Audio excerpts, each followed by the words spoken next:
അപ്പോൾ നമ്മൾ ആദ്യം തന്നെ എങ്ങനെയാണ് ഓരോ ജില്ലകളിലും അലേർട്ടുകൾ നൽകിയിരിക്കുന്നത് എന്നുള്ളതാണ്. അപ്പോൾ മിക്കവാറും ജില്ലകളിലും, അതായത് തിരുവനന്തപുരം, കൊല്ലവും ഒഴികെ ബാക്കി ജില്ലകളിലെല്ലാം തന്നെ ഓറഞ്ച് അലേർട്ടാണ് നൽകിയിരിക്കുന്നത്.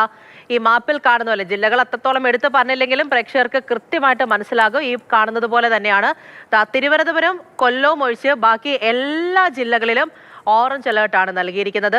ഈ കാണുന്ന പോലെ പത്തനംതിട്ട, ആലപ്പുഴ, കോട്ടയം, ഇടുക്കി, എറണാകുളം, തൃശൂർ, പാലക്കാട്, മലപ്പുറം, കോഴിക്കോട്, വയനാട്, കണ്ണൂർ, കാസർഗോഡ് ഇത്രയും ജില്ലകളിലും 12 ജില്ലകളിലും ഓറഞ്ച് അലേർട്ടാണ് നൽകിയിരിക്കുന്നത്. ഓറഞ്ച് അലേർട്ട് എന്ന് പറയുമ്പോൾ തന്നെ തീവ്ര മഴയായിരിക്കും. ഈ ഓറഞ്ച് അലേർട്ട് നൽകുമ്പോൾ പോലും നമ്മൾ അതിനോട് കൂട്ടിച്ചേർത്ത് പറയുന്ന ഒരു കാര്യം എന്ന് പറയുന്നത് റെഡ് അലേർട്ടിന് സമാനമായ രീതിയിൽ തന്നെ അവിടെ ജാഗ്രത വേണം എന്നുള്ളതാണ്. പ്രത്യേകിച്ച് വടക്കൻ ജില്ലകളിലൊക്കെ തന്നെയും കഴിഞ്ഞ ദിവസം നമ്മൾ കണ്ടതാണ് എങ്ങനെയാണ് സ്ഥിതി എന്നുള്ളത്. എന്നിട്ട് തെക്കൻ ജില്ലകളിലേക്ക് വരുമ്പോഴത്തേക്കും പത്തനംതിട്ട, കോട്ടയം മേഖലകളൊക്കെ തന്നെയായിരുന്നു കനത്ത നാശം കഴിഞ്ഞ ദിവസം ഉണ്ടായത്.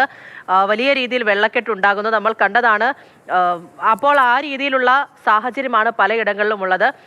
കാറ്റുമായി ബന്ധപ്പെട്ടുള്ള നിർദ്ദേശങ്ങൾ ഉണ്ടാകും. അതോടൊപ്പം തന്നെ വെള്ളം കയറാനുള്ള സാധ്യതയുണ്ട്. പലയിടങ്ങളിലും ക്യാമ്പുകളൊക്കെ തുറന്നിട്ടുണ്ട്. ക്യാമ്പുകളിലേക്കൊക്കെ മാറുക എന്നുള്ളതും, എവിടെ നിർദ്ദേശം തരുന്നോ ആ ക്യാമ്പുകളിലേക്ക് മാറുക എന്നുള്ളതും പ്രധാനമാണ്.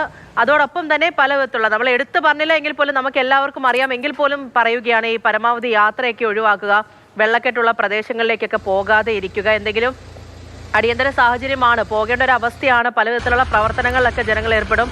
ആ ഒരു സാഹചര്യമാണ് എങ്കിൽ പോലും അതിനോടൊപ്പം തന്നെയുള്ള നിർദ്ദേശങ്ങൾ പാലിച്ചുകൊണ്ട് മാത്രം ആ പ്രദേശങ്ങളിലൊക്കെ പോകുക. അങ്ങനെ നമ്മളായിട്ട് പാലിക്കേണ്ട പല വിധത്തിലുള്ള കാര്യങ്ങളുണ്ട്. നമ്മളിപ്പോൾ ഈ 12 ജില്ലകളിൽ ഓറഞ്ച് അലേർട്ട് എന്ന് പറഞ്ഞാലും വിവിധയിടങ്ങളിൽ ഈ പ്രാദേശിക അടിസ്ഥാനത്തിൽ ചിലപ്പോൾ ജില്ലകളിലൊക്കെ തന്നെ ഓരോ ജില്ലകളിലായിട്ട് ഇന്ന സമയം വരെ, ഇപ്പോൾ ഇന്നത്തെ മുഴുവൻ കണക്കാണ് നമ്മൾ പറഞ്ഞത്, ഇന്ന ഒരു സമയം വരെ നമ്മൾ റെഡ് അലേർട്ട് ഒക്കെ കൊടുക്കുന്ന ഒരു അവസ്ഥയുണ്ടായി. ഇപ്പോൾ ഒരു 7 മണി സമയം വരെ വയനാടൊക്കെ റെഡ് അലേർട്ട് കൊടുത്തിട്ടുണ്ടായിരുന്നു. അങ്ങനെയുള്ള ചില മേഖലകൾ കൂടി ഉണ്ടാകും. എന്തായാലും മഴയൊന്ന് കരുതിയിരിക്കണം. സംസ്ഥാനത്ത് ഇന്നും അതിതീവ്ര മഴയുണ്ടാകും എന്ന് തന്നെയാണ് കാലാവസ്ഥാ നിരീക്ഷണ കേന്ദ്രം അറിയിക്കുന്നത്. വടക്കൻ ജില്ലകളിൽ അതീവ ജാഗ്രതയാണ്. 9:30 വരെ 6 ജില്ലകളിൽ റെഡ് അലേർട്ട് നൽകിയിട്ടുണ്ട് എന്നുള്ളതാണ് പ്രധാനം. മലയോര തീരദേശ മേഖലകളിൽ താമസിക്കുന്നവർ ജാഗ്രത പാലിക്കണം. അത്യാവശ്യമല്ലാത്ത മലയോര യാത്രകളൊക്കെ തന്നെയും ഒഴിവാക്കണം എന്നുള്ള കർശന നിർദ്ദേശം കൂടിയുണ്ട്. അതെപ്പോഴും മനസ്സിൽ വെക്കണം.